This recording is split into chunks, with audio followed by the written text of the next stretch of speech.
Joining me now to offer his insights is Prince Reza Pahlavi. He's the son of Iran's last Shah, the late Mohammad Reza Pahlavi. And he is also one of the most prominent voices of the Iranian opposition. Prince Reza, thank you for coming in and joining us here on The Heat. We just heard President Obama. I want to get your reaction to that, but something that was kind of a little different. Normally when there's a statement by the President of the United States in a State of the Union address like this, it's followed by a pledge to support the Iranian people in gaining freedom and democracy in the country. We didn't hear that in this speech this week. Does this signal a shift in the U.S. and its policy towards Iran? Do you think, are we reading too much into this, or what are your thoughts? Well, I've always maintained that what happened 34 years ago in Iran was the coming to power of a bunch of people with a particular ideology, which had nothing to do with the deep desires of Iranians and what Iran is all about. When I hear various heads of states, including American presidents, refer to Iran as a threat, I would first of all propose that they rephrase and say the regime is a threat. Iran has never been a threat. In fact, Iran has always been a peace-loving country and contributing to the world community from centuries ago. Attempting to find a reasonable entente in a sort of coexistence with this regime is futile.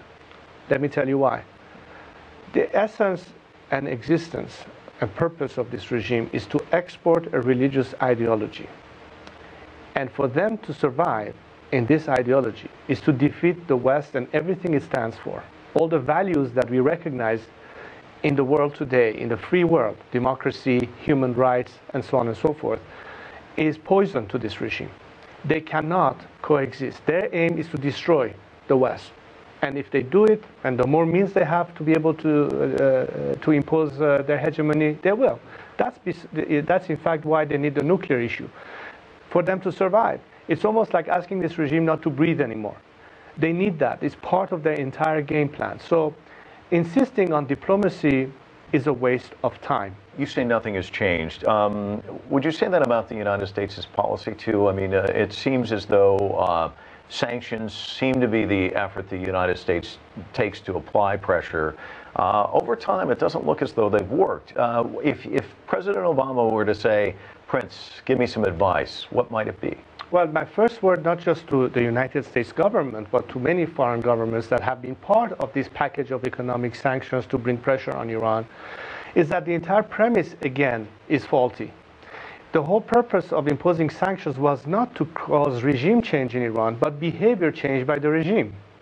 Again, it ties back to my previous comment. You expect a reasonable behavior by this regime.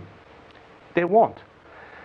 Therefore, the only impact that the sanction has had, ultimately, if it's only with the objective of forcing the regime to change its behavior, which it won't, is ultimately going to hurt the people. You've expressed some disappointment in President Obama, and then there are critics who say that his policy towards Iran is too hawkish.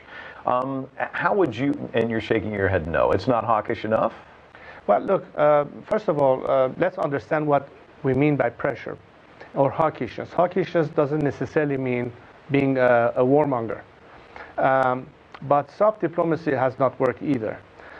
President Obama, just to prove that he's different from G.W. Bush, particularly in the outcome of 9/11 and what happened in Afghanistan and what happened in Iraq, was to say, well, I'm not him, and I'm sending a message, America is not at war with Islam, and so on and so forth, and his whole world tour within the Muslim communities, and engagement with the Iranian regime.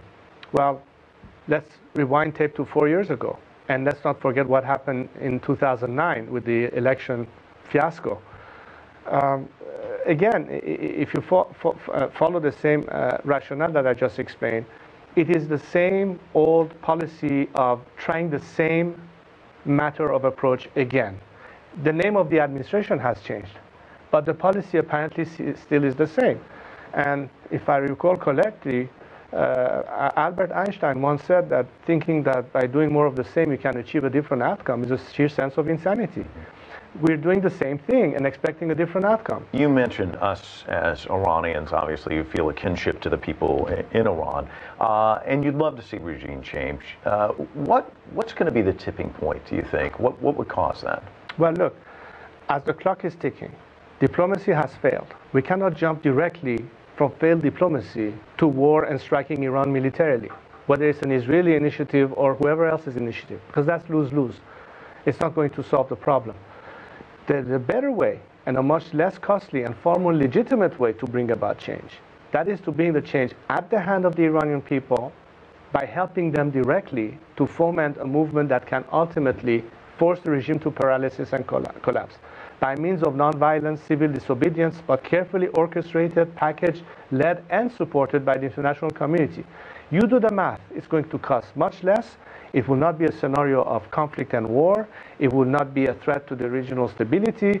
And the outcome, most importantly, will resolve in one shot several problems. The problems you have with proliferation, the problem you have with terrorism and radicalism, the peace process between the Israelis and the Palestinians, and many other issues that ultimately could bring our region to real stability. But the will has to be there. So I think if that decision which is yet to be made, is made in time, we can in fact avoid a scenario of conflict. But that window is tight. Therefore, action needs to be taken now. You and I had a chance to talk briefly before this interview, and I asked you about the election. You said, what election? You don't really hold it in high regard, but do you have any predictions or thoughts about it? Well, it would be insulting to call this mockery of a process an election, in the sense that you talk about elections in any democratic country. And as such, it has always been the regime fronting a pre-screened candidate and trying to play with people's heads and survive just a bit longer. But nobody is taking the system seriously or legitimately. What the people are really frustrated with is that when they cannot overcome this regime easily as a result of its severe repression, they don't see, on the other hand, any real support for change. They hear a lot of lip service. They hear a lot of claims about we support the Iranian people in, or we support the Iranian people that, coming from the mouth of an American president or some other world leader.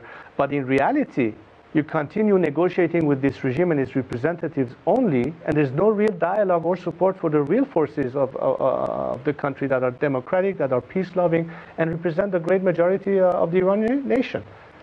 You know, when I look at you, you can see a little bit of your father in you. Obviously, there's a striking resemblance. You were a teenager when he fell from power.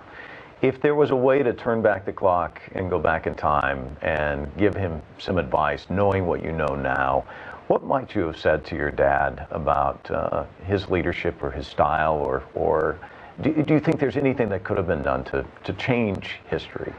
You know, should have, could have, would have. I don't think that way. I'm the kind of person who moves forward. I don't get stuck with what happened. I may want to analyze it. I may want to question to see why something happened the way it happened.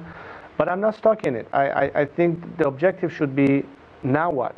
Where are we now? Where do we want to go? It basically means foresight.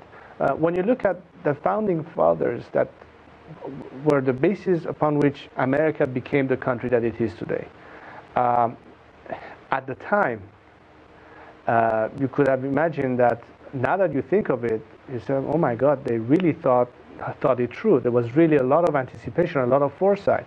Well, again, this foresight should be the result of having learned from something. Old Europe and the lessons drawn from there led to all the ideology or philosophy that led to the Declaration of Independence, that led to the articles that formed this country. Now, each country may have its own sets of history and references, but it's always this objective of moving forward that should be key. Learn from the past and move forward. That, I think, is the most obvious lesson. And today, in this world of communication, you can reach millions of people instantaneously, as opposed to what it was 200 years ago or even 50 years ago in Iran. Well, speaking of moving forward, unfortunately we have to. Prince Reza, thank you so much for joining us. Thank you for having me on your program. When we